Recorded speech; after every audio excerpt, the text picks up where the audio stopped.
আসসালামু আলাইকুম dear viewers. খাগড়াছড়ির ঘটনায় কতিপয় সেনা অফিসার জড়িত। পার্বত্য চট্টগ্রামে বিচ্ছিন্নতাবাদ দমন করে শান্তি শৃঙ্খলা ফিরিয়ে আনার উপায় কি তা নিয়ে ৫-৬টি ভিডিও পাবলিশ করেছি। সমস্যার মূল কোথায় সেটাও বলেছি। তবে এবারের কাহিনীতে নতুনত্ব আছে। যোগ হয়েছে মীর জাফর, একদম সেনাবাহিনীর কতিপয় অফিসার এর সাথে সরাসরি জড়িত। কারা সেই অফিসার এবং তাদের উদ্দেশ্য কি তা এই ভিডিওতে দেখাবো।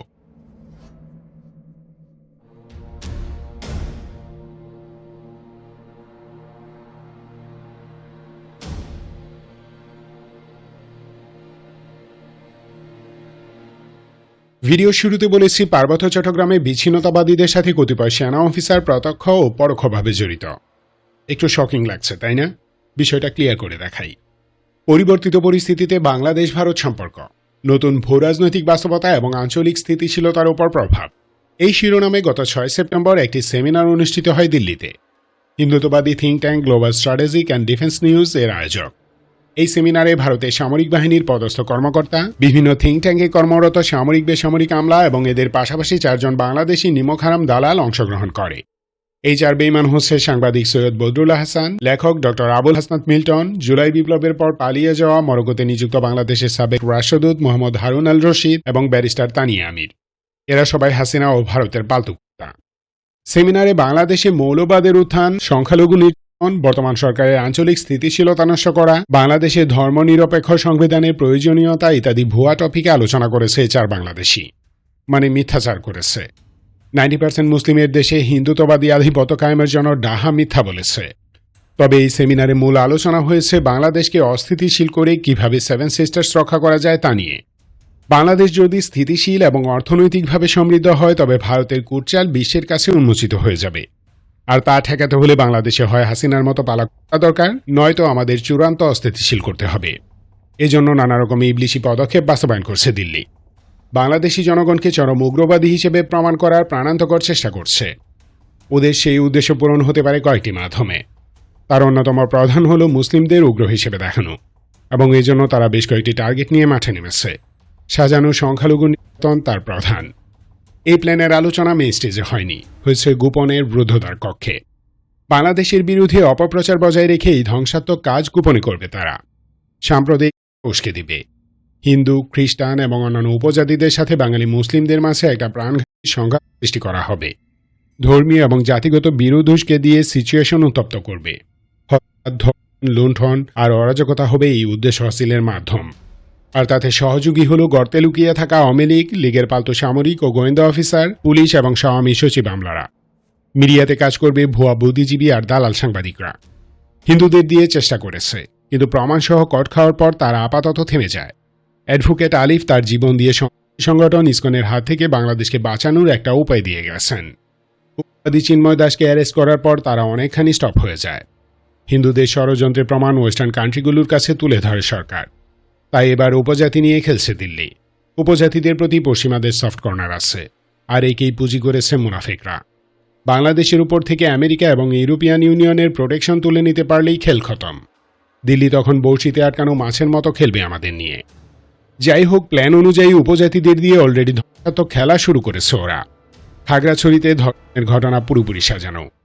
পার্বত্য চট্টগ্রামের প্রতিটি বিচ্ছিন্নতাবাদী সন্ত্রাসী গোষ্ঠী ভারতের পালতু দল। এই উপজাতি সন্ত্রাসীরা দিল্লির ইশারায় উঠে বসে। দুঃখের বিষয়ে পার্বত্যাঞ্চলে নিয়োজিত অর্ধেক আর্মি কমান্ডার হাসিনার হ্যান্ডপিক। এসব অফিসারের ব্যাকগ্রাউন্ড হার্ডকোর আওয়ামী লীগ। রাঙামাটি, খাগড়াছড়ি এবং বান্দরবানের সেনা ক্যাম্পগুলোতে কর্নেল বা লেফটেন্যান্ট কর্নেল লেভেলের অন্তত ৮ জন অফিসার আছেন যারা পাহাড়ি সন্ত্রাসী গোষ্ঠীগুলোর কার্যক্রম চালাতে সাহায্য করছেন।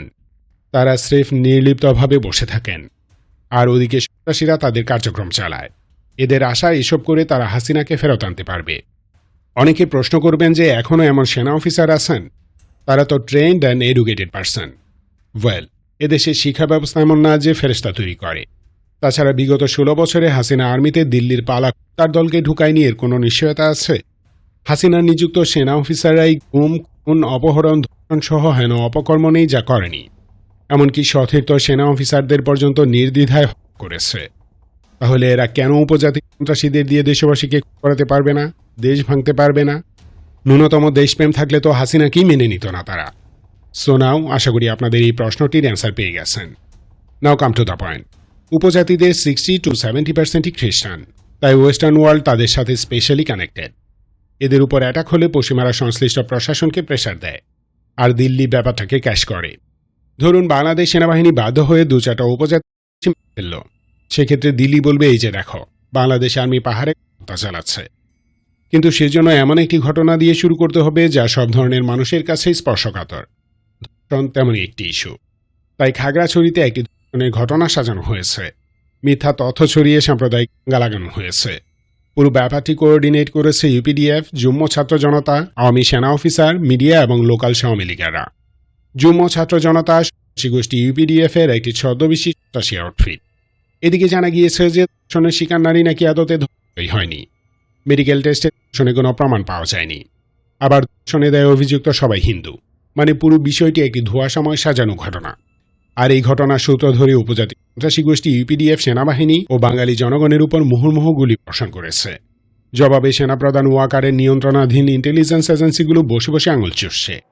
ওদিকে ইউপিডিএফকে আবার আলোচনায় রেখেছে পার্বত্য চট্টগ্রাম বিষয়ক উপদেষ্টা।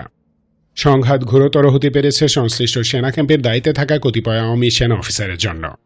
তারা ইউপিডিএফ এর লিডারদের সাথে সমন্বয় করে সাম্প্রদায়িক দাঙ্গা উস্কে দেওয়ার সুযোগ করে দিয়েছে। ফিল্ডে নিয়োজিত সেনা সদস্যরা যখন দাঙ্গা নিরসনে ব্যস্ত, তখন ইউপিডিএফ সন্ত্রাসীরা অটোমেটিক রাইফেল দিয়ে সেনাদের উপর বর্ষণ করে। 13 জন সেনা ও 3 জন পুলিশ আহত হন, মারা যান 3 জন। ইউপিডিএফ সন্ত্রাসীরা এই অপকর্ম করে উল্লেখিত ইবলিশি গ্রুপের ইশারায় অনেক রানিং আর্মি অফিসার এর সাথে জড়িত। তাদের নাম উল্লেখ করতে পারছি না অনেক কারণে, বাট এমন কয়েকজন সেনা কর্মকর্তার ডিটেলস আছে যারা 5 অগস্টের পর থেকে বলে আসছে যে হাসিনা আবারও ফিরবে। সেই ব্যবস্থা হচ্ছে। মজার বিষয়, তাদের সবাই পার্বত্য চট্টগ্রামে পোস্টেড। জুলাই বিপ্লবের সময় ছাত্র জনতার পক্ষে কথা বলার জন্য নৌবাহিনী অফিসার ইন্তিসারকে বহিষ্কার করে বন্দী করা হয়। পরে তাকে সার্ভিসে যোগ দেওয়ার ক্ষেত্রে নানা শর্ত জুড়ে দেয়। সবই হয় জেনারেল ওয়াকারের নির্দেশে। কিন্তু পার্বত্য চট্টগ্রামে নিয়োজিত আওয়ামী সেনা অফিসাররা প্রকাশ্যে বলে বেড়াচ্ছে হাসিনা ফিরবে, তারাই ফেরাবে। ইউপিডিএফ সন্ত্রাসীদেরকে ওপেনলি ধ্বংসাত্মক কাজ করার সুযোগ দিচ্ছে, কিন্তু ওয়াকার কাউকেই স্যাক করেনি। কেন? উত্তরটা আপনারাই খুঁজে নিয়েন। খাগড়াছড়ি ক্যান্টনমেন্টের অধীনে থাকা সেনা ক্যাম্পসমূহের 30% অফিসার আওয়ামী পান্ডা। এই পার্বত্য জেলার সাথে ভারতের ত্রিপুরা সীমান্ত রয়েছে। লোকেশনটি খুবই গুরুত্বপূর্ণ, এজন্যই খাগড়াছড়িকে বেছে নেওয়া হয়েছে। এছাড়া রাঙামাটির দিঘিনালা সহ বেশ কয়েকটি ক্যাম্পের কমান্ডাররা সরাসরি হাসিনার অনুগত পালতু। এরা কাজের চেয়ে কুকাম বেশি করছে। ইউপিডিএফ এর সন্ত্রাসীদেরকে দমন না করে বরং চোখ বুজে না দেখার ভান করছে। ফলে ইউপিডিএফ চাঁদাবাজি, হত্যা, অপহরণ, ধর্ষণ এবং চূড়ান্তভাবে বাংলাদেশকে ভাঙার কাজ করছে নির্ঝঞ্ঝাটে। এসব সেনা অফিসারদের সাথে যুক্ত হয়েছে স্থানীয় উপজাতি কর্মকর্তা, লীগের নেতা এবং ভারতের গুপ্তচরেরা। আর ঢাকায় বসে কিছু বুদ্ধিমান উপজাতি সন্ত্রাসীদের বিচ্ছিন্নতাবাদকে আড়াল করছে। এটি একটি নেক্সাস। জেনারেল ওয়াকারের মতো সুবিধাবাদী চরিত্র এই নেক্সাসের অংশ। দেশবিরোধী এই নেক্সাস যদি ভাঙতে না পারেন, তবে ওরা আমাদের খুঁচিয়ে খুঁচিয়ে মারবে, কিছুই করতে পারবেন না।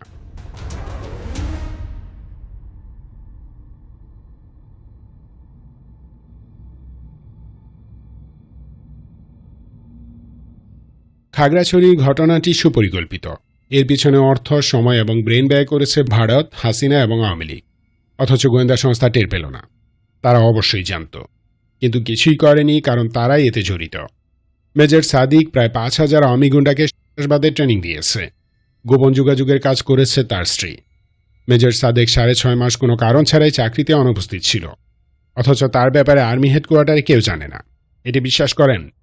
একজন সেনা সদস্য তার ইউনিটকে না জানিয়ে নির্ধারিত ছুটির বাইরে একদিন অনুপস্থিত থাকলে তার চাকরি চলে যায়।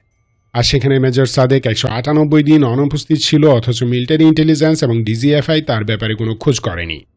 বাস্তবতা হলো ইন্টেলিজেন্স এজেন্সি সহ আর্মির টপ কমান্ড দিল্লির পালাকুদের হাতে দিয়ে রেখেছেন জেনারেল ওয়াকার।